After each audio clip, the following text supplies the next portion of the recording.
అందరికీ నమస్కారం. ఈరోజు మనం చెప్పుకోబోయే కథ గర్భవతి.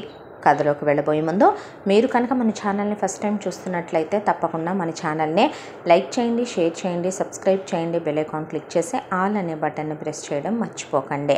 మంచి మంచి కంటెంట్తో ఉన్న స్టోరీస్ మన ఛానల్లో చాలా ఉన్నాయి. తప్పకుండా మీరు వినకపోతే ఒకసారి విని ఆనందించండి. నచ్చిన కథల్ని మీ ఫ్రెండ్స్, ఫ్యామిలీ మెంబర్స్తో షేర్ చేసుకోండి.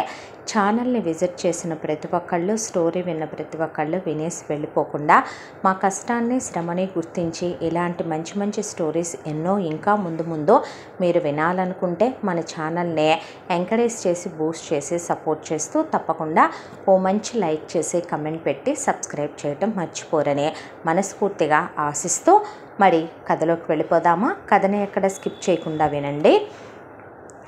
భానుప్రకాష్, మంజుల దంపతుల గురించి చెప్పాలంటే అహంకారానికి బ్రాండ్ అంబాసిడర్స్ అని చెప్పాలి. భానుప్రకాష్ తన తల్లిదండ్రులు ఇచ్చిన దాన్ని తీసుకొచ్చి వ్యాపారాన్ని పెట్టాడు.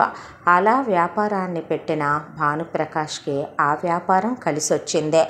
వ్యాపారం కలిసి రావటంతో పాటు భార్యగా మంజుల కూడా వచ్చింది. భార్యాభర్తలు ఇద్దరూ కూడా ఒకే మాట మీద ఉండడం సహజమైన విషయం. కాకపోతే అది మంచిలో అయితే నలుగురికి మంచి జరుగుద్ది, వాళ్ళ కుటుంబానికి మంచి జరుగుద్ది. చెడు ఎవరు వినకూడదు, చెడు ఎవరు మాట్లాడకూడదు, చెడు ఎవరు అవలంబించకూడదు, వాళ్ళు ఆ చెడుని అలవాటుగా చేసుకోకూడదు. విచ్చలవిడితనానికి ధనం అనేది ధనమెచ్చిన మదమెచ్చును అన్నట్టుగా, ధనం మూలం ఇదం జగత్ అన్నట్టుగా మనుషులు ఎవరినో పతనం చేస్తున్నాం అనుకొని మనం పతనం చేసుకుంటూ మన చుట్టూ ఉండేటటువంటి మన ఫ్యామిలీ అట్మాస్ఫియర్ని, సొసైటీని మనమే స్పాయిల్ చేసి మన ఇంట్లో మన పిల్లల్ని స్పాయిల్ కిడ్స్గా తయారు చేసుకుని మన భవిష్యత్తుల్ని మనం సర్వనాశనం చేసుకోవటం చాలా పెద్ద తప్పు. ఈ ఇద్దరు దంపతులు తా చెడ్డా కోతి వనవెల్లా చెరిచిందన్నట్టు వాళ్ళు చెడటమే కాక పిల్లల్ని పనికి రాకుండా చేయటమే కాక వీళ్ళ వల్ల సొసైటీకి ఏంటో ప్రయోజనం అర్థం కాని విధమైనటువంటి మనస్తత్వం కలిగిన వాళ్ళు. భానుప్రకాష్కి ఎంతసేపు డబ్బు పిచ్చే. ఆ డబ్బు ధర్మంగా సంపాదించటం తప్పు కాదు. ఎదుటి వాళ్ళని గెలిచే తీరులో చాలా రకాలుగా ఉంటాయి. అందులో కొన్ని ఎదుటి వాళ్ళతో మనం మాట్లాడి గెలవటం. హెల్దీ కాంపిటీషన్ ఎప్పుడూ మంచిదే. మనం అవతల వాళ్ళకన్నా ఒక అడుగు ముందుండాలి అనుకోవటం, కానీ తొక్కుకుంటూ పైకి రావటం, వాళ్ళని అవసరమైతే క్లియర్ చేసుకుంటూ పైకి రావటం, లేని పాపాలన్నీ నెత్తికి పోసుకుని మరీ కోట్ల రూపాయలు గణించాలన్నదే భానుప్రకాష్ ఆలోచన. పాపం, పుణ్యం, దయ, దాక్షిణ్యం, మంచి చెడు ఇలాంటి వాటి గురించి ఆలోచించడు. ఇక మంజుల విషయం ఏంటంటే తనకి లగ్జరీస్ కావాలి. ఆ లగ్జరీస్కి విలువెంత, ఆ లగ్జరీస్కి లెక్కెంత అంటే మనం భూమి అంతా కూడా కొలిచిన చాలనంత. ఏ బ్రాండెడ్ జ్యువెలరీ వచ్చినా అది తన ఒంటి మీద ఉండాలి, బట్టలు తన ఒంటి మీద ఉండాలి. పనివాళ్ళు, నౌకర్లు, చాకర్లు, డబ్బు, నగలు ఇవి తప్ప మిగతా ప్రపంచం, కార్లు ఇవి తప్ప మరొకటి లోకమే తెలియనట్టు ఉంటుంది మంజుల. ఆ ఇంట్లో పనివాళ్ళు ఉంటారు. ఆ పనివాళ్ళల్లో ఒకటే పర్సనల్గా భానుప్రకాష్ ఉంపుడుగత్తె. తన కళ్ళ ముందే మొగుడు గదిలోకి వెళ్ళొస్తూ ఉంటుంది. అయినా పెద్ద వాళ్ళ ఇళ్లలో ఇవన్నీ సహజమని లైట్ తీసుకుంటుంది. ఇక మంజుల విషయానికి వస్తే మంజుల ప్రతి సెలబ్రేషను చేసుకుంటుంది. ఉమెన్స్ క్లబ్లోనో, మహిళా మండల్లోనో చేసుకుంటుంది. బయట వెంట్రుకంతా ఇచ్చి దాని గురించి పెద్ద ఊరంతా చెప్పుకునే విధంగా ప్రచారం చేసుకోవటం మంజులకు అలవాటు. న్యూస్ పేపర్లకు పోజులు ఇవ్వటం, ఇలా ఏయేయో వింత వింత పనులన్నీ చేస్తూ ఉంటుంది మంజుల. వీళ్ళిద్దరికీ 4 పిల్లలు, 2 కొడుకులు, 2 కూతుళ్ళు. అందులో పెద్దమ్మాయి హైందవి ఒక్కటి మాత్రమే మనిషి అనేలాగా, మంచితనం అనేలాగా, మానవత్వం అనేలాగా ఉండే వ్యక్తి. ఇక ఆ ఇంట్లో పెద్ద కొడుకులు 2 కూడాను అమ్మా నాన్నల్లాగా పక్కా సెల్ఫిష్, మనీ మైండెడ్ పర్సన్స్. ఇక చిన్న కూతురు విషయానికి వస్తే అమ్మా నాన్నని పుణికి పుచ్చుకొని విచ్చలవిడితనానికి, అసలు ఒక రకంగా చెప్పాలంటే డబ్బుల్ని వెదజల్లటానికి ఈ జనరేషన్ అని మనం అనడానికి ఏమీ లేదేమో. ఏ జనరేషన్లోనైనా ఒక్కొక్కళ్ళు ఒక్కొక్క విధంగా తయారవుతూ ఉంటారని, అమ్మా నాన్నలు అలా ఉన్నప్పుడు నేనుంటే తప్పేంటి అనుకుని పెరిగే కూతురు. పాష్ కల్చరు, తనకు నచ్చినట్టు ప్రపంచాన్ని ఓ రేంజ్లో ఎంజాయ్ చేస్తూ వెళ్ళిపోయే వ్యక్తిత్వం. కానీ హైందవి చిన్నప్పటి నుంచి కూడా తనకంటూ కొన్ని విలువలుంటాయి, తనకంటూ కొన్ని కట్టుబాట్లుంటాయి, తనకంటూ కొన్ని నియమాలుంటాయి, నిబంధనలుంటాయి. వాటి ప్రకారమే తన మైండ్ సెట్ ఎదుగుతూ వచ్చిందే. కొడుకులు పెద్ద పెద్ద స్కూళ్ళల్లో చేరారు. ఆ తర్వాత హైందవి తను మంచిగా ఉండేటటువంటి నేచర్కి సంబంధించిన ఒక స్కూల్లో జాయిన్ అయింది. అక్కడే తను నాన్ వెజ్ తినదనో లేదంటే చుడీదార్లు వేసుకోదనో కాదు, కానీ మన సాంప్రదాయాలు, విలువలు, మనకు ఉండేటటువంటి మానవతా ధర్మాల గురించే, ఎన్నో మంచి విషయాల గురించే అక్కడ వింటూ పెరిగింది హైందవి. రెండో అమ్మాయి యాజ్ యూజువల్ పాష్ స్కూల్లోనే జాయిన్ అయింది. వీళ్ళ చదువులు పూర్తయ్యాయి, పెరిగి పెద్దయ్యారు. ఇంత దాంట్లో మొగుడు పెళ్ళాలిద్దరికీ పిల్లల గురించి పట్టించుకునే టైం ఉండదు. కానీ అక్కడ పడేసిందన్న మాటే కానీ బిగుతులు తగ్గుతాయేమోనని చెప్పి వాళ్ళ ఆయాలు పెంచాలి.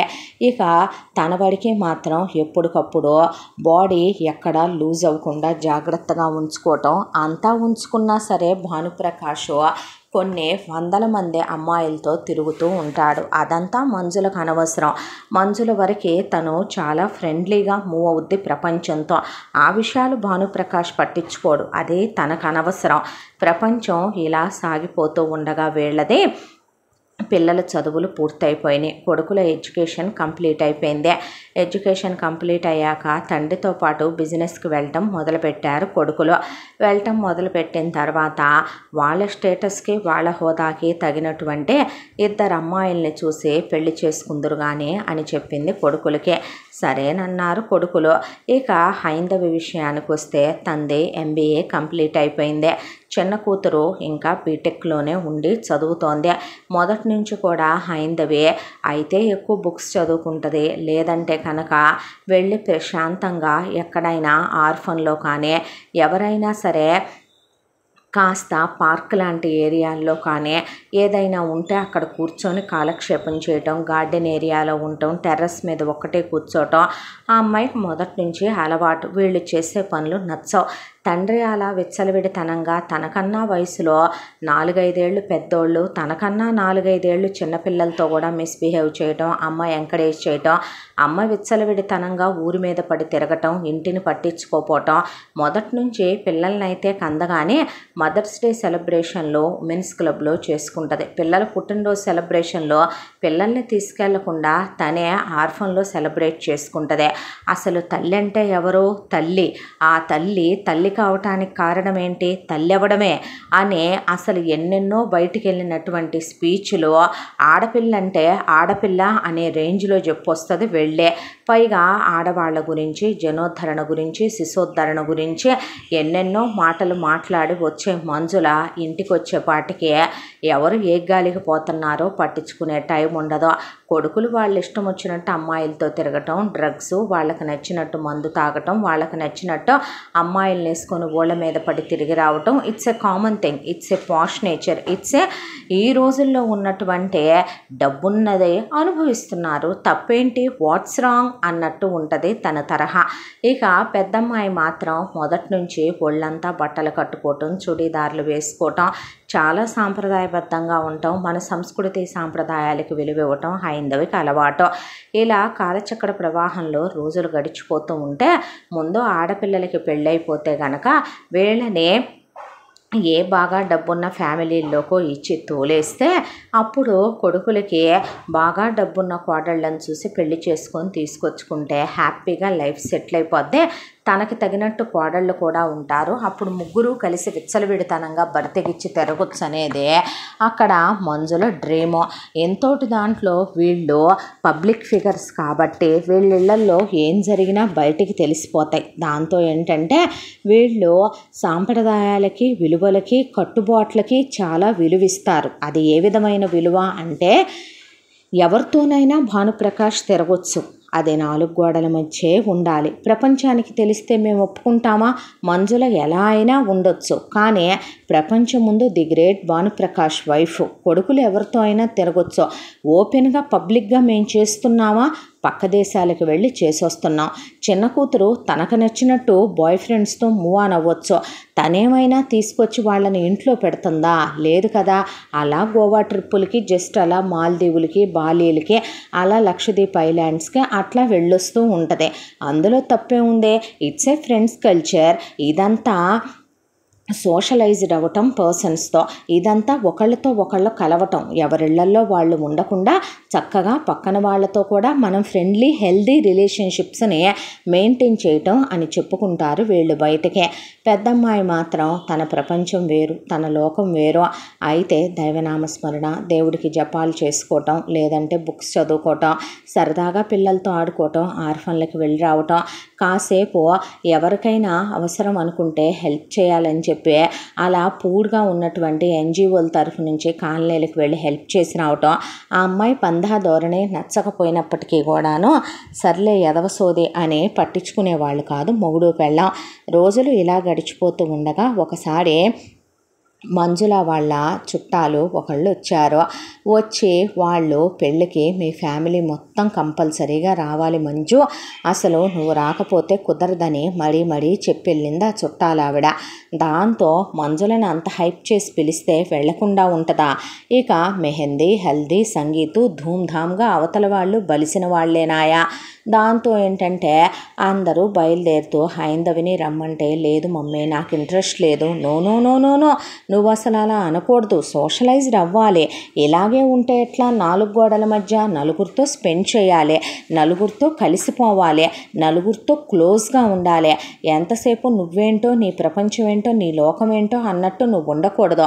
రేపు నీకు మ్యారేజ్ అవ్వదా, రేపు నువ్వు మెట్టింటికి వెళ్ళొద్దా, మన రేంజు మన స్టేటస్కి తగిన అబ్బాయిని చేసుకున్న తర్వాత నువ్వు వాళ్ళందరితో కూడా నేనెలా కలిసిపోయానో మన ఫ్యామిలీలో అలా ఉండాలచ్చు నాలాగే అంటే, ఆ అమ్మాయి నవ్వేసి మీరు వెళ్ళండిలే అమ్మా అంటే, నేను చెప్తున్నాను నువ్వు వస్తున్నావు అంతే అంది మంజుల. అనేసరికి ఆర్గ్యుమెంట్ ఎందుకు అనే దాంతో హైందవి బయలుదేరిందే. నీకోసమని ఈ బట్టలు తెప్పించానని మినీలు, బికినీలు లాంటి బట్టలు తెప్పించింది మంజుల. అఫ్కోర్స్ మంజుల కూడా అలాంటివి వేసుకుంటుంది.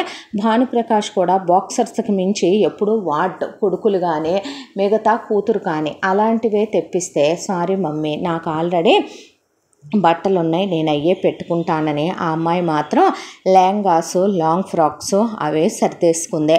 ఉఫ్ఫో మరి పాత చింతకాయ పచ్చడి టేస్ట్ హైందూనిది అని చెప్పి బయలుదేరి వెళ్ళారు.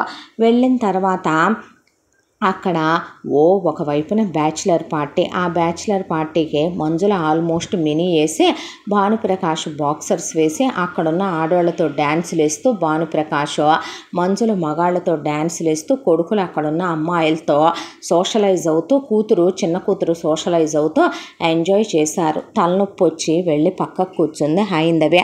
అక్కడ ఉన్న వీళ్ళ రిలేటివ్స్లో కొంతమంది అమ్మాయిలు, అబ్బాయిలు వచ్చి హైందవి పక్కన కూర్చొని రావే అన్నారు. నాకు మూడ్ లేదులే మీరు కానివ్వండి అంటే, రా అంది వాళ్ళమ్మ. లేదులే మమ్మీ మీరు ఎంజాయ్ చేయండి అని ఆ అమ్మాయికి ఎందుకో వాళ్ళు చేసే అవి, ఆ తాగే మందు, ఆ కంపు ఆ అమ్మాయికి అలవాటు లేక ఒక డైట్ కోక్ తీసుకొని అలా కూర్చుంది ఆ అమ్మాయి. కూర్చున్న తర్వాత అదేంటి ఫ్రూట్ జ్యూస్లు, డైట్ కోక్లు తాగటం, ఏదైనా క్రేజీగా చేస్తే బాగుంటుంది, చేయొచ్చు కదా, డాన్స్ చేద్దుగానే, ఇదిగో షార్ట్సే బాగుంటాయి అన్నారు. అక్కడ ఉన్న ఫ్రెండ్స్, రిలేటివ్స్ వద్దులే నాకు అలవాట్లేదు అనేపాటికి, వాట్ అలవాట్లేదా ఏంటి ఆంటీ మరీ దీన్ని అంత పాత చింతకాయ పచ్చళ్ళ పెంచేశావు? నేను పెంచలేదురా, అదే అలా పెరిగింది, అదంతా ఒక డిఫరెంట్ కల్చర్, అదంతా ఒక డిఫరెంట్ పద్ధతి విధానంలో పెరిగేసింది మనలాంటివి నేర్చుకోవడం దానికి ఎందుకో అంతగా బ్రెయిన్కి ఎక్కి నచ్చం మొదటి నుంచే అనేపాటి హౌ పూర్ అనేసి వాళ్ళందరూ అక్కడ కూర్చున్నారు. కూర్చున్న తర్వాత ఈలోపు మంజుల, భానుప్రకాష్ వాళ్ళు అటువైపు వెళ్ళి ట్రూత్ ఆర్ డేర్ ఆడుకుంటూ వెళ్ళి ఫలానా వాళ్ళకి ముద్దు పెట్టరమ్మంటే మంజు ముద్దు పెట్టి రావటం, వెళ్ళి భానుప్రకాష్ హగ్ ఇచ్చి రమ్మంటే ఇచ్చి రావటం, వాళ్ళు ఆ ఎంజాయ్మెంట్లో ఉన్నారు. కొడుకులు వేరే ఏదో పూల్ పార్టీ దగ్గర వాళ్ళు ఎంజాయ్ చేస్తున్నారు. చిన్న కూతురు తనేదో మరొక వైపుకు వెళ్ళిపోయింది. ఇక్కడున్న రిలేటివ్స్ వాళ్ళంతా మనం కూడా ఏదైనా క్రేజీగా చేస్తే బాగుంటుంది, మరి ఆంటీలు అంకుల్స్ కూడా ఎంజాయ్ చేస్తుంటే మనం ఇలా కూర్చుంటే బాలేదు, రావే ఏదైనా చేద్దాం అన్నారు హైందవిని. సారీ, నాకు అలాంటివి నచ్చవు, నాకు ఇష్టం ఉండదు, ప్లీజ్ నన్ను ఇబ్బంది పెట్టొద్దు అంటే, ఆహా ప్రతి ఒక్కటి ఇలాగే చెప్పొద్దులే మాటలు అని అక్కడున్న బేరర్ని పక్కకు పిలిచి కన్ను కొట్టి వాడిని వెళ్ళి నువ్వు మాక్టైల్లో చక్కగా షార్ట్స్ మిక్స్ చేసి తీసుకురారా అని చెప్పారు. చెప్తే వాడికి మనీ ఇచ్చారు. ఇస్తే తీసుకో హైందు అంటే, నాకు అలాంటివి అలవాట్లేదు, నేను జ్యూస్ తాగుతున్నానుగా అనేపాటికి, పార్టీకి వచ్చి జ్యూసులు తాగటం ఏంటి చండాలంగా, ఇదేమీ కాక్టైల్ కాదే, మాక్టైలే, తాగొచ్చు ఏమీ అవ్వదు అంటే దీంట్లో ఆల్కహాల్ మిక్స్ చేస్తారు, నాకు ఆ స్మెల్ పడదు, అలవాటు కూడా లేదు ప్లీజ్ అందే హైందవి. చీ, ఇందులో అంతా ఫ్రూట్ జ్యూస్లే 4-5 రకాలు మిక్స్ చేస్తారు ఏరా అనేపాటికి బేరర్ అవునన్నట్టు తల ఊపాడు. ఆ తర్వాత రియల్లే అనే హైందవి తాగేసరికి అందులో వీళ్ళు 2-3 షాట్లు కలిపిచ్చారు. అలవాటు లేని వ్యక్తులు ఒకటి తాగితేనే అదోలా అయిపోతారు. అలాంటిదే గ్లాసుల మీద గ్లాసులు తాగిచ్చేసేపాటికి హైందవితో మనిషికి తల తిరిగిపోవటం, మనిషి ఒక్కసారిగా ఏలబడిపోయింది కుర్చీలో. సరిపోయింది, ఇదేదో క్రేజీగా చేసుద్దని దీనికి తాగబోయించారు మీరు, ఇది కాస్త ఢమాల్ అయిపోయిందే, సరిపోయింది పో, మనమన్నా ఇలా పూల్ పార్టీ దగ్గర ఎంజాయ్ చేద్దాం పదండని ఆ అమ్మాయి ఎటు లాంగ్ ఫ్రాక్ వేసుకొని పప్పు సుద్దల్లే ఉంది అనే దాంతో, రే బేరర్ ఇలా రమ్మనమంటే మేడం చెప్పండి అంటే, ఈ బ్లాక్ అంతా కూడా మాకు లేడీస్ కోసం అలాట్ చేశారు కదా, మావి అక్కడున్న ఈ రూమ్స్, తన రూమ్ నెంబర్ ఇది, తీసుకెళ్ళి రూమ్లో పడేసి ఎక్స్ట్రా జైక్రోయ్ మూసుకొని నీ దారిని నువ్వు వెళ్ళిపో అన్న తర్వాత, అలాగే మేడం గారు అని రండి మేడం అని హైందవి చేయి పట్టుకున్నాడు.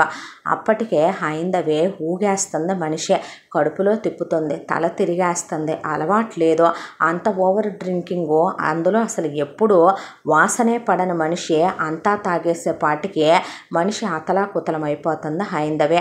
దాంతో బేరర్ అమ్మాయిని వెంట పెట్టుకొని ఇక వీళ్ళు చెప్పినటువంటి ఫ్లోర్ దగ్గరికి తీసుకెళ్దామని తీసుకొస్తూ ఉండగా, వాడు లిఫ్ట్ దాకా వచ్చేపాటికే వాడి సబార్డినేట్ వచ్చి, బయట పార్టీ జరుగుతుంటే ఇక్కడేం చేస్తున్నావురా వెధవేషాలను, పెద్ద పెద్ద వాళ్ళ ఆడపిల్లలతో, నా సంగతి బాగా తెలియదు, ఉద్యోగంలోంచి పీకిస్తానంటే, సార్ మేడంని రూమ్లో దించమన్నారు సార్, నువ్వేం దింపక్కర్లేదు, ఆవిడ ఎల్లుద్దులే కానీ మూసుకొని పదా ముందని చెప్తే, మేడం మీరు ఇక్కడే ఉండండి, నేను లేడీ బేరర్ని పంపిస్తాను అని చెప్పి లిఫ్ట్ పక్కనే ఆను పెట్టి హైందవిని, పాపం వాడు బయటికి వెళ్ళాడు.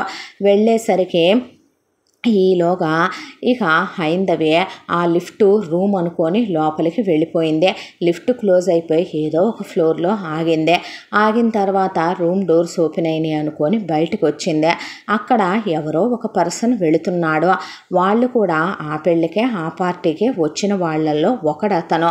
అయితే అతన్ని పట్టుకొని, if you don't mind please bearer, కొంచెం తీసుకెళ్ళి నన్ను రూమ్లో వదిలేవా, నాకు అనీజీగా ఉంది అనేపాటికి, ఏ రూమ్ నీది అని అడిగాడు. వాడు ఫుల్గా తాగేస్తున్నాడు. దాంతో రూము నా రూమే నాది అనేసరికి వాడు ఎవరో ఏంటో హైందవి తెలియదు. దాంతో ఆ అమ్మాయిని అలా భుజం మీద వేసుకొని తన రూమ్లోకి తీసుకెళ్ళి ఆ అమ్మాయిని మంచం మీద పడేశాడు. పడేసిన తర్వాత హైందవి అలా పడుకుండిపోయింది. వాడు తాగున్న మత్తో, లేదంటే హైందవి అందంగా కనిపించటమో, వాడికి కోరికే కలగటమో, ఆశే కలగటమో, ఆ అమ్మాయి అలా వేసుకున్న ఆ లైట్ కలర్ లిప్స్టిక్, ఆ అమ్మాయి మెరుస్తున్న అమ్మాయి మొహము, ఆ అమ్మాయి మొహం మీద పడిన ఆ జుట్టు, ఏదైనా కానీ కామంతో ఉన్న వాళ్ళకే ప్రపంచం పలు రకాలుగా కనపడుద్ది అనేటట్టుగా ఆ అమ్మాయిని ఇక ఎలాగైతేనేమి రూము డోర్ దగ్గరికి వేసేసి ఆ అమ్మాయి బట్టలన్నీ తీసి తనవి కూడా తీసేసి ఆ అమ్మాయితో నైట్ అంతా ఇంటిమేట్ అవుతూనే ఉన్నాడు, క్లోజ్ అవుతూనే ఉన్నాడు. అతన్ని వెనక్కి తోసేద్దామన్నా తన శరీరంలో ఏదో తేడా జరుగుతుందని తెలిసినా, తన మీద పడి ఎవరో కోరిక తీర్చుకుంటున్నారని తెలిసినా హైందవికి ఒంట్లో ఓపిక రావట్లేదు, నరాల్లో సత్తువ రావట్లేదు. అలా అతను ఆ అమ్మాయితో ఆ నైట్ అంతా చాలాసార్లు క్లోజ్ అయ్యాడు.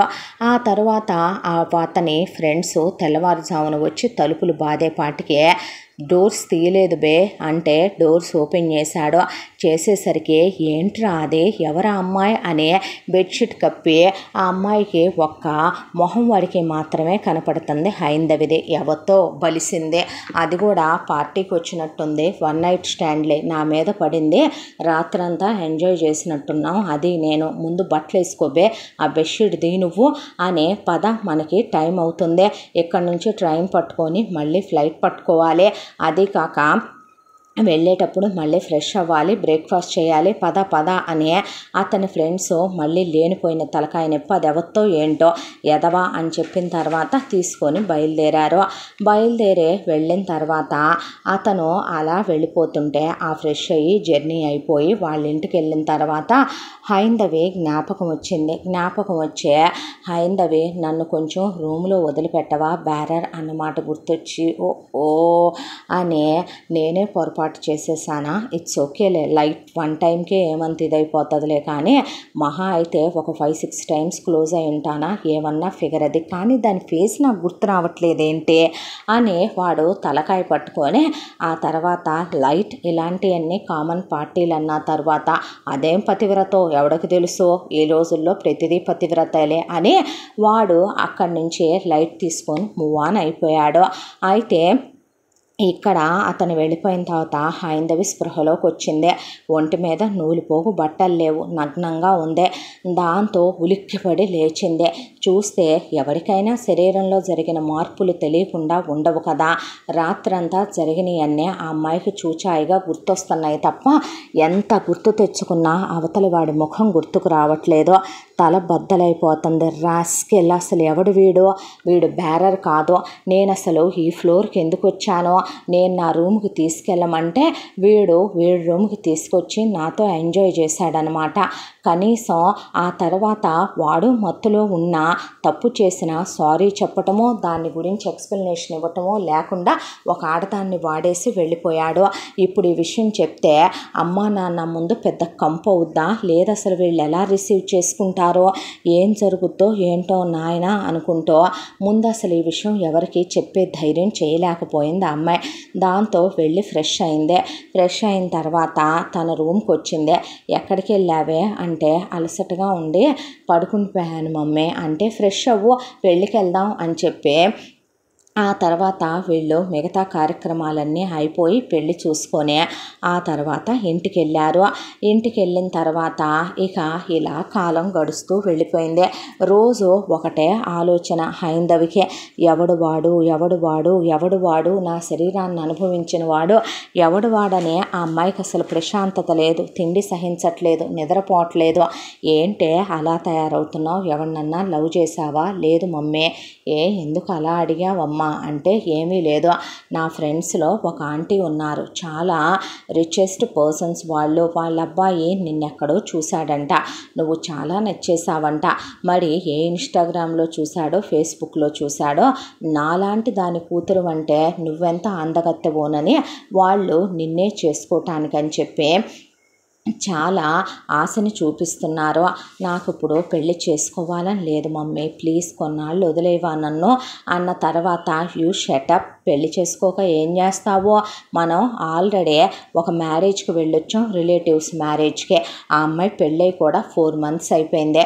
ఇప్పటికీ కూడా మీ అమ్మాయికి పెళ్లి చేయవా, నెక్స్ట్ అన్నయ్యలకి చేయొద్దా, చెల్లి లైన్లో లేదా, ఏంటా వాగుడు నువ్వు అని జస్ట్ నేను పిలిపిస్తానురా, నువ్వు మాట్లాడు, అతను నీకు నచ్చుతాడు, ఆ తర్వాత పెళ్ళి చేసుకో, ఏమీ ఉండదే, పెళ్ళంటే నేను చెప్పనా, అలా జస్ట్ మన స్టేటస్కి తగిన ఒకరిని ఓకే చేసుకోవటం, ధూమ్ధామ్గా మెహందీలు, హల్దీలు, సంగీతులు, బ్యాచిలర్ పార్టీలు ఇవన్నీ చేసుకోవటం, ఆ తర్వాత పెళ్ళిలో తాళి కట్టేటప్పుడు కార్చే 2 కన్నీళ్ళు, అయిపోయిన తర్వాత హనీమూన్లు, ఫస్ట్ నైట్లు, ఆ తర్వాత కొన్నాళ్ళు టైం తీసుకోవటం, లగ్జరీగా లైఫ్ని హ్యాపీగా ఎంజాయ్ చేయటం, ఆ తర్వాత ఒకళ్ళనో ఇద్దరినో కనిపడేయటం, మన ప్రపంచం మన కోసం, మన వరల్డ్ చాలా పెద్దదే.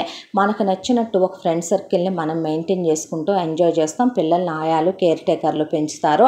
తర్వాత వాళ్ళెటు ఏసీ స్కూల్స్కి వెళ్ళిపోతారు, ఓ గ్రేడ్ స్కూళ్ళల్లో చదువుతారు. మన మొగుళ్ళు వాళ్ళకి ఇష్టమైన వాళ్ళతో ఎంజాయ్ చేస్తే మా అప్పుడు ఇంకా కొన్ని కట్టుబాట్లు ఉన్నాయి, మీకు అవి కూడా లేవు కదా. హ్యాపీగా లైఫ్ని ఎంజాయ్ చేయటమే ఇదే పెళ్ళంటే.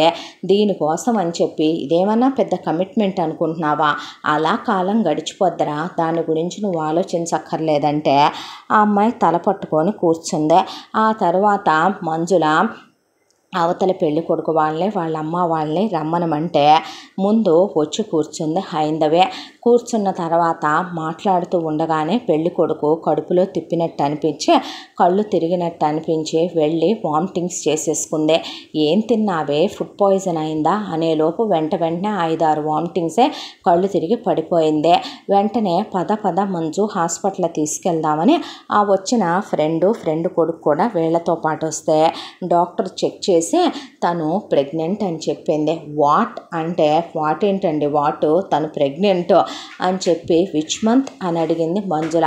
4th మంత్ క్రాస్ అయిపోతుంది, 5th మంత్ కూడా రాబోతుంది అన్న తర్వాత ఇక ఆ పెళ్లి కొడుకు వాడమ్మ వెళ్ళి మొత్తం ఢముకుమని వాళ్ళు టముకు బజాయించి మరీ మంజుల భానుప్రకాష్ల కూతురు ఎక్కడో కాలు జారిందోచ్, దానికి కడుపు వచ్చిందోచ్, అది కనీసం ఒక సేఫ్టీ ప్రికాషన్ కూడా యూజ్ చేయలేదోచ్, ఒక కాంట్రసెప్టివ్ కూడా యూజ్ చేయలేదోచ్ అని వాళ్ళు టముకు వేసేపాటికి ఇటు భానుప్రకాష్కి ఫోన్లు, అటు కొడుకులకి ఫోన్లు, చిన్న కూతురికి ఫోన్లు, ఇటువైపున మంజులకి ఫోన్లు. దాంతో డాక్టర్ దగ్గరికి తీసుకెళ్ళి హైందవి స్పృహలోకి వచ్చింది.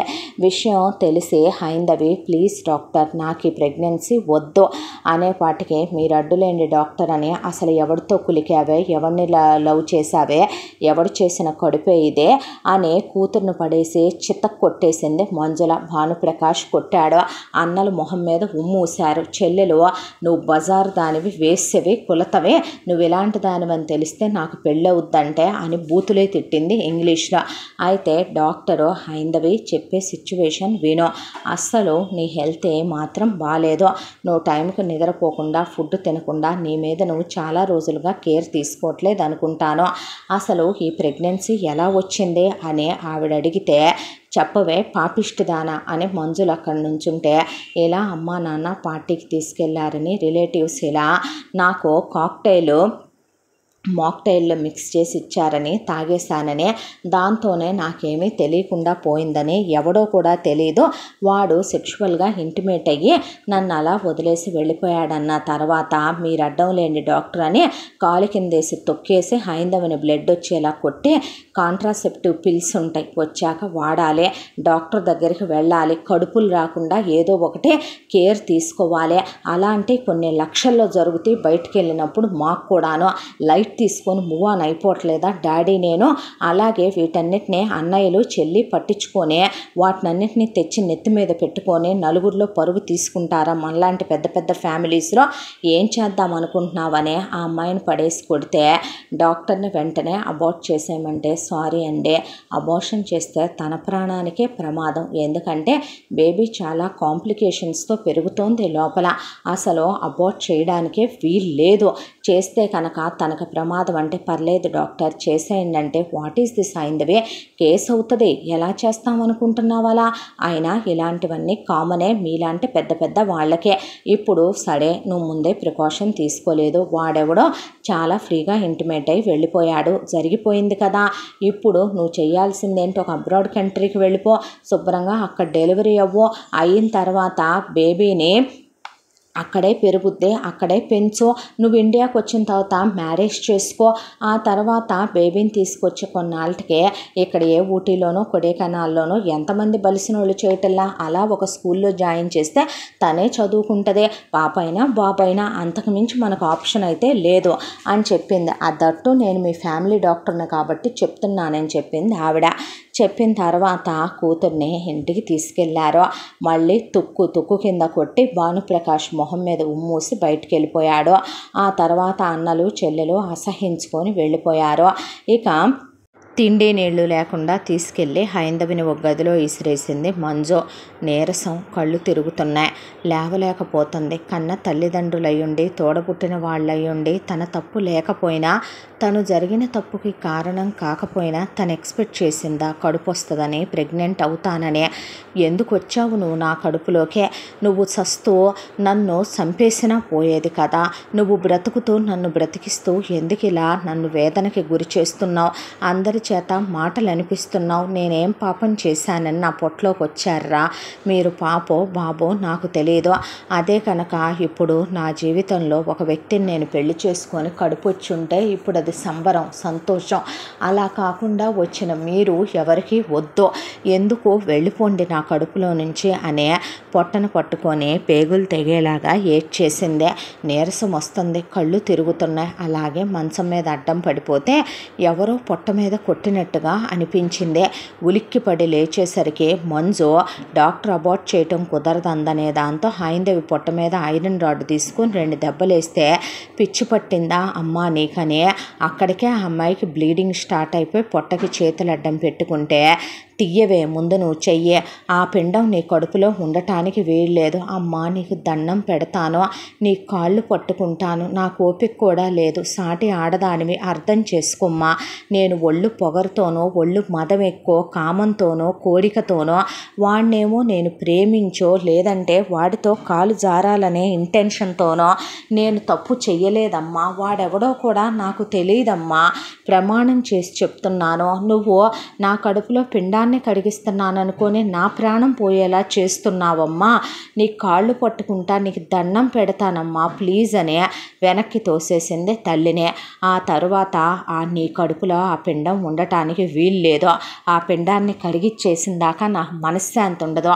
నాన్నగారు తలెత్తుకోలేకపోతున్నారు, 10 మందిలో నా పరువు పోయిందే, అన్నయ్యలు చెల్లెలు ఉమ్ము వస్తున్నారు నా మొహం మీద, అసలు వాళ్ళు తట్టుకోలేకపోతున్నారు ఈ అవమానాన్నే. ఏమని చెప్తాము ఇప్పుడు బయటికి వెళ్తే?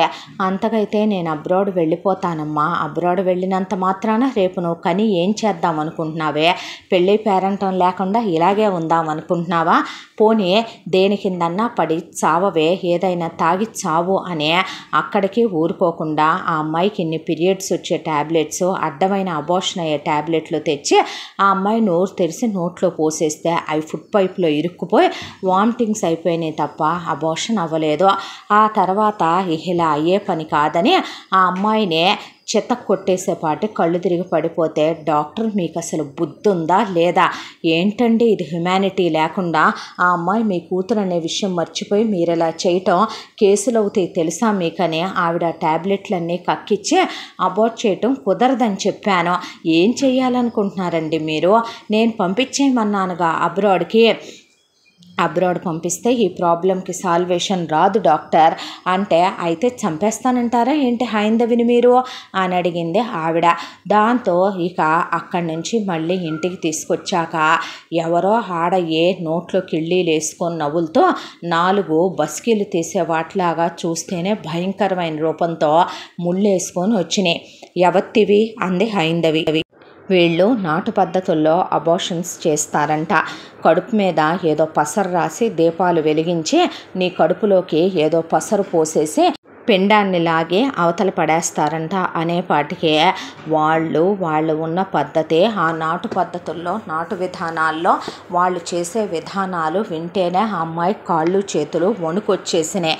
దాంతో ఆ అమ్మాయి గదిలోకి వెళ్ళి తలుపులు వేసేసుకొని చచ్చినా నేను ఈ పనికి ఒప్పుకోనని, ఎవరి ప్రాణం మీద ఎవరికి తీపి ఉండదో, ఎవరి ప్రాణం మీద ఎవరికి ఇష్టం ఉండదో, ముక్కుపచ్చలారని వయసులో జరిగిన ఒక పొరపాటు కోసం జీవితాన్నే ఎవడు పోగొట్టుకుంటాడు? దాంతో ఆ అమ్మాయి ఏడుస్తూ ఉంటే, అయితే ఒక పని చేయవే పనికి మాలిందానా అని తలుపులు బద్దలు కొట్టి ఆ అమ్మాయిని భయంకరంగా రక్తాలు వచ్చేటట్టు కొట్టేసి ఆ అమ్మాయిని జుట్టు పట్టుకొని ఇంట్లో నుంచి ఆ అమ్మాయిని బయటికి గెంటేసి, దేనిలో దానిలో దూకి చావే, పీడ విరగడైపోద్ది, మళ్ళీ ఇంటికి వెళ్ళే వచ్చినా మా కూతురునని ఎక్కడైనా మా పేరు చెప్పినా నువ్వు మళ్ళీ మా కంటికి కనిపించిన నీ శవాన్ని చూస్తాం మేమని జోరున బయట వర్షం పడుతుంటే ఆ అమ్మాయిని నిర్దాక్షిణ్యంగా బయటికి గెంటేశారు. ఒళ్ళంతా రక్తాలు కారిపోతున్నాయి, దెబ్బలు. బ్రతుకు జీవుడా అనుకుంటూ ముందు అక్కడి నుంచి ఓపికను కూడగట్టుకొని ఎంత దూరం వెళుతుందో తెలియకుండా అలా నడుచుకుంటూ వచ్చేసింది అవుట్కట్స్కే. వచ్చేసరికి కడుపుతో ఉందేమో ఆకలి. ఒకవైపున నెలలు నిండిని. ఈ హడావిడిలోనే 5వ నెల దాటి 6వ నెల కూడా వచ్చేసిందే. ఇంకో 10-15 రోజుల్లో 6 కూడా వెళ్ళి 7 రాబోతోంది. దాంతో నీరసంతో కళ్ళు తిరుగుతుంటే చూస్తే మెళ్ళో చైను, వేలి కుంగరం, చెవి కమ్మలు ఏవీ లేవు. దాంతో వెళ్ళి అక్కడ ఉన్న హోటల్ వాళ్ళని చాలా ఆకలిగా ఉందండి, కడుపుతో ఉన్నాను, ఏమైనా పెడతారా, నా దగ్గర డబ్బులు లేవు అంటే అయ్యో రామ్మ అని ఏమీ లేవు తల్లి, హోటల్ కట్టేసే టైంలో వచ్చావమ్మా అని వాళ్ళు గబగబా 2 బన్నులు చేతిలో పెట్టి ఒక గ్లాసు టీ ఇచ్చారు. ఆ టీలో బన్ను ముంచుకొని తిన్న తర్వాత ఇక్కడికి దగ్గరలో ఏదైనా బస్సులు కానీ రైళ్ళు కానీ ఉన్నాయా అంటే అదుగోమ్మా అంత దూరంలో బస్సు రిపేర్ వచ్చి ఆగిపోయింది. జనాన్నందరినీ వేరే బస్సులో ఎక్కించి పంపించేసి డ్రైవరు కండక్టరు రిపేర్ చేసుకుంటున్నారని చెప్తే ఆ వర్షంలోనే మెల్లిగా వెళ్ళి డ్రైవర్కి కండక్టర్కి దండం పెట్టి నన్ను ఈ బస్సు ఎక్కడికి వెళ్తే అక్కడ దింపేస్తారా అని అడిగేపాటికి ఆ అమ్మాయి దెబ్బలు, ఆ కడుపుతో ఉండటం చూసిన వాళ్ళు మనుషులే కదా, దాంతో ఎక్కువ అన్నారు. అన్న తర్వాత ఆ బస్సు బాగయ్యాక ఎక్కి పాపం సీట్లో అలా అడ్డం పడిపోయింది. ఆ తర్వాత మేము వచ్చేసామమ్మా, ఈ స్టాప్ దాటి ఇంకా వెళ్ళాం అన్న తర్వాత అక్కడ దింపారు. దింపిన తర్వాత ఏదో ఒక గవర్నమెంట్ హాస్పిటల్ ఎత్తుక్కొని ముందు వెళ్ళాలి. వెళ్ళి ముందు ఫస్ట్ ఎయిడ్ చేయించుకోవాలి. సర్టిఫికెట్లు కూడా లాగేసుకున్నారు. సర్టిఫికెట్లు లేకుండా ఏదో ఒక ఉద్యోగం ఎత్తుక్కొని ఎక్కడో చోట ముందు ఉద్యోగంలో చేరాలి. చచ్చిపోలేదు కదా, ముందు కడుపుకి ఏదో ఒకటి తినాలి. ఒకవైపున కళ్ళు తిరిగిపోతున్నాయి, కాళ్ళు చేతులు తూలిపోతున్నాయి. వాళ్ళు కొట్టిన దెబ్బలకి ఒళ్ళంతా ఊగిపోతోంది, జ్వరం వచ్చినట్టుంది, ఒళ్ళు కాలిపోతోంది. కడుపులో పిండం ఆకలితో అలమటిచ్చిపోతున్నట్టుగా అనిపించింది. ఒకవైపున వర్షం, మోకాళ్ళలోతు నీళ్లు. అలాగే మెల్లగా అడుగులో అడుగేసుకుంటూ ఓపిక తెచ్చుకొని కూడగట్టుకొని మరీ వెళుతుంది. దాహం వేస్తుంది. ఒక చోట మంచినీళ్ళ ట్యాప్ కనపడింది. వెళ్ళి ఆ వీధి కుళాయి దగ్గర కాసిన మంచినీళ్ళన్నా తాగుదామని వెళ్ళబోతూ ఉండగా సడన్గా ఒక కారు వచ్చేసరికి పెద్దగా కేకేసే హైందవి కళ్ళు తిరిగి పడిపోయింది, యాక్సిడెంట్ అయ్యి. ఆ తర్వాత ఏం జరిగిందో హైందవికి తెలియదు. కళ్ళు తెరిచేసరికి ఒక ఏసీ రూములో ఉంది. అది హాస్పిటల్ కాదు. బతికే ఉన్నానా నేను అనుకుంటే ఆ పక్కనే ఒక ఆవిడ ఉంది. అమ్మ, నా పేరు రంగమ్మ, ఈ ఇంటి పని మనిషినే, ఎలా ఉంది అమ్మాయి గారు మీకు అని అడిగితే బాగానే ఉంది అన్న తర్వాత తినడానికి ఏమైనా పెట్టవా, ఇప్పుడే వస్తానమ్మా అని వెళ్ళి తినటానికి తీసుకొస్తే నేను అసలు ఇక్కడికి ఎలా వచ్చానో, మీరు వర్షంలో రోడ్డుకి అడ్డంగా వెళుతుంటే మా డ్రైవరు చూసుకోకుండా మీకు యాక్సిడెంట్ చేశాడంటమ్మా, మా అయ్యగారు మిమ్మల్ని కారులో ఎక్కించుకొని తీసుకొచ్చారు, మీరు కడుపుతో ఉన్నారని ఇక్కడికి వచ్చిన తర్వాత డాక్టర్ని పిలిచి చూపిస్తే ఆయన మీకు ఇంజక్షన్లు, సెలైన్లు, మందులు ఇచ్చెళ్ళారు, మీకు చాలా జ్వరంగా కూడా ఉందంటమ్మా అని చెప్పిన తర్వాత అవునా అనే ఆవురావురమంటూ రంగమ్మ పెట్టింది తిన్నదే. తిన్న తర్వాత కాసేపు పడుకుంటాను, మగతగా ఉంది అంటే అలాగే నమ్మగారు పడుకోండి అని చెప్పిన తర్వాత ఎలా ఉంది తనకి అని అడిగాడు ఆ ఇంటి యజమాని. బాబు కొంచెం ఏదైనా పెట్టమంటే పెట్టానండి, తినేసి పడుకున్నారు, నీరసంగా ఉందని, పడుకోనివ్వు అనేసి తను లోపలికి వెళ్ళిపోయాడు. ఆ తర్వాత తెల్లారి నిద్రలోంచి లేచింది హైందవి. లేచిన తరువాత ఇప్పుడు ఎక్కడికి వెళ్ళాలి, ఎక్కడికి వెళ్ళి బ్రతకగలుగుతానో, ఇప్పుడు ఏం చెయ్యాలి అసలు ఆ అమ్మాయికి ఏమీ అర్థం కాలేదు. దాంతో లేచి స్నానం చేసింది. స్నానం చేస్తే వచ్చి అలా రంగమ్మ అలా చూసింది హైందవి వైపు. బట్టలంతా రక్తం. ఏంది ఈవిడ గారు అదోలా ఉంది అని, అమ్మ మిమ్మల్ని ఓ మాట అడగొచ్చునా అంటే ఏంటి అంది హైందవి. ఈ ఒళ్ళంతా దెబ్బలు, మీరు ఆ కడుపుతో ఉన్నారు, ఎక్కడి నుంచి వస్తున్నారమ్మా, ఈ ఊరేనా మీది, వేరే ఊరా అని అడిగేపాటికి హైందవి ఏమీ మాట్లాడలేదు. అలా కూర్చునేపాటికి రంగమ్మ అని పెద్దగా కేక వినపడితే పరిగెత్తుకుంటూ వెళ్ళింది రంగమ్మ. అయితే అక్కడికి వెళ్ళేసరికి ఓనర్ గారు రంగమ్మని, అసలు నీకు కాస్తైనా బుద్ధి ఉందా? కడుపుతో ఉన్న ఆడవాళ్ళు, అసహాయ స్థితిలో ఉన్న వాళ్ళని అడగాల్సిన ప్రశ్నలేనా నువ్వయ్యి? ఏం మాటలు మాట్లాడుతున్నావు నువ్వు? అసలు నీకెందుకు అనవసరమైన విషయాలన్నీ? ఆవిడకి పూర్తిగా తగ్గి కోలుకుని ఆవిడ ఎన్నాళ్ళు ఉండాలనుకుంటే అన్నాళ్ళు ఉండి ఆవిడకి తగ్గిన తర్వాతే వెళ్ళమన్నానని చెప్పు. అలాగే బాబు గారు అని వెళ్ళి ఆ తర్వాత ఆవిడకి బట్టలు లేవనుకుంటాను, కట్టుబట్టలతో వచ్చారు. ముందు డ్రైవర్ని పంపించి ఆవిడ సైజులు అవి కనుక్కుని బట్టలు తెప్పించు, పిచ్చివాగుడు వాక్కో అని చెప్తే సరే బాబు అని రంగమ్మ కిందకు వచ్చిందే. అమ్మాయి గారు, మీరు తప్పుగా అనుకోకండి అమ్మా, క్షమించండి. ఈ ఇంట్లో చీమ చుట్టుకోమన్నా ఎవరేమనుకున్నా మా అయ్యగారికి తెలిసిపోద్ది. నేను మిమ్మల్ని అలా అడిగానని ఆయనకి కోపం వచ్చిందమ్మా. నేను వేరే విధంగా అడగలేదు, తప్పుగా అనుకోకండి. మీరేదో బాధలో ఉన్నట్టు అనిపించింది, అందుకే అడిగాను అమ్మాయి గారు. మీరు తప్పుగా అనుకోనంటే కనుక మీకు పూర్తిగా తగ్గేంత వరకు మీరు ఎన్నాళ్ళు ఉండాలనుకుంటే అన్నాళ్ళు ఇక్కడే ఉండమన్నారమ్మా మా అయ్యగారు. మీ సైజు లేదో చెప్తే బట్టలు తెప్పిస్తా. మీ బట్టలన్నీ రక్తం అయిపోయినాయి కదా, ఏమైనా తింటారా అమ్మా, తేనా అని అడిగితే టిఫిన్ తెచ్చిపెట్టమంది. తెచ్చిన తర్వాత సైజులు రాసిచ్చింది. వెళ్ళి 4 బ్యాగుల నిండా బట్టలు తెచ్చారు. ఇన్నెందుకు రంగమ్మ అంటే, అయ్యగారు చెప్పింది చెప్పినట్టు చెయ్యాలమ్మా, ఇక్కడ ఎవరిష్టాలు ఉండవు అని చెప్పిన తర్వాత ఈ ఇల్లు మంచిదేనమ్మా, ఇంట్లో మనిషి మంచోడే, మీరు ప్రశాంతంగా ఉండొచ్చు తల్లే అని చెప్పింది రంగమ్మ. చెప్పిన తర్వాత మీ అయ్యగారు ఎక్కడుంటారు అని అడిగితే, బాబు పైన రూమ్లో ఉన్నారమ్మా, నేను ఆయన ఒకసారి కలవచ్చా, మాట్లాడొచ్చా అని అడిగితే, ఏమ్మా అని అడిగితే, నేను కొన్నాళ్ళు ఇక్కడే ఉండాలనుకుంటున్నాను, దానికి ఆయన పర్మిషన్ తీసుకుందామని నేను ఒకసారి ఆయనతో మాట్లాడాలి అని అడిగింది. అడిగితే ఉండండమ్మా అని చెప్పి రంగమ్మ వెళితే కాస్త మంచి వ్యక్తుల్లాగా ఉన్నారు. ఈ పిండం భూమి మీద పడిందాకా ఎలాగోలాగా ఉంటే ఈ ఊళ్ళోనే ఏదో ఒక ఉద్యోగం వెతుక్కోవచ్చు, ఆ తర్వాత నా దారి నేను చూసుకోవచ్చు. భగవంతుడా వెళ్ళిపోమ్మనకుండా వాళ్ళు నన్ను ఉండమనేలా చూడు తండ్రి. వాళ్ళు గాయాలు తగ్గిందాకా ఉండమన్నారు, ఈ పిండాన్ని భూమి మీద వేసిందాకా ఉండేలాగా, వాళ్ళ మనసులు ఒప్పుకునేలాగా, వాళ్ళు నాకు అవకాశం ఇచ్చేలాగా వాళ్ళ మనసులు మార్చయ్యా అని కూర్చొని టెన్షన్ పడుతుంటే రమ్మన్నారమ్మా సార్ మిమ్మల్ని అని చెప్పింది రంగమ్మ. ఆ తర్వాత మెల్లగా మెట్లెక్కుకుంటూ పైనున్న ఒక గదిలోకి వెళ్ళింది హైందవి. వెళ్ళేసరికి కుర్చీలో అటు తిరిగి కూర్చొనున్నాడు.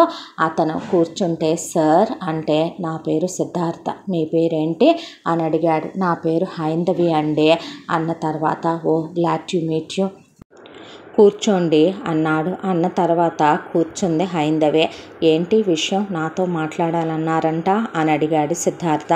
అడిగితే, నాకు కాస్త కొన్ని ప్రాబ్లమ్స్ ఉన్నాయండి, నేను ఇప్పుడు ప్రెగ్నెంట్ కదా, గోయింగ్ టు 7th month, కొంచెం నేను ఈ ఊరికి కొత్త, ఇక్కడ ఏదైనా ఒక ఉద్యోగం వెతుక్కుని కొంచెం నేను స్థిమిత పడేంత వరకు కొన్ని రోజులేనండి మీ ఇంట్లో ఉంటాను, ఆ తర్వాత వెళతానని మీ పర్మిషన్ అడుగుదామని మీతో మాట్లాడాలన్నాను సార్ అన్న తర్వాత, మీరు ఎన్ని రోజులు కావాలంటే అన్ని రోజులు హ్యాపీగా ఉండొచ్చు, మీ డెలివరీ కూడా మీరు ఇక్కడే చేసుకోవచ్చు, మిమ్మల్ని ఎవరిప్పుడు ఇక్కడి నుంచి వెళ్ళమన్నారో, మిమ్మల్ని ఇక్కడ ఎవరో పరాయి వాళ్ళుగానో బయట నుంచి వచ్చిన వ్యక్తులుగానో చూడరు, మీరు మీకు నచ్చింది తినొచ్చు, మీకు ఇష్టమైనట్టు మీరు ఉండొచ్చు, ఇఫ్ యూ డోంట్ మైండ్ మీరు చెప్పాలనుకుంటే, మీరు ఏదైనా నాకు ఇంకా ఉంది అనుకుంటే చెప్పండి, లేదు అనుకుంటే గనక అనే డోర్ వైపు చూపించింది చెయ్యే.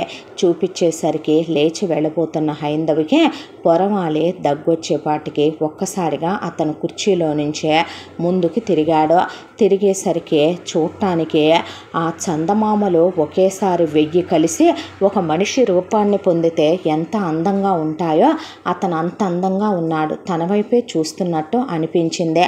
అయితే సడన్గా అతను చేత్తో తడుతూ వాటర్ గ్లాసుని, ఆ గ్లాస్ పైన ఉన్న మూతని తీసి హ్యావ్ ఇట్ అన్నాడు. అనేపాటికే ఆ అమ్మాయి వింతగా చూసి ఆ గ్లాస్ తీసుకొని నీటిని గటగట తాగేసి ఆ గ్లాస్ అక్కడ పెట్టి థ్యాంక్స్ సార్ అందే. అన్న తర్వాత మీరు ఎన్నాళ్ళు కావాలంటే అన్నాళ్ళు ఉండొచ్చు, ఇక వెళ్ళి రండి అనే తలుపు వైపు చేయి చూపించాడు.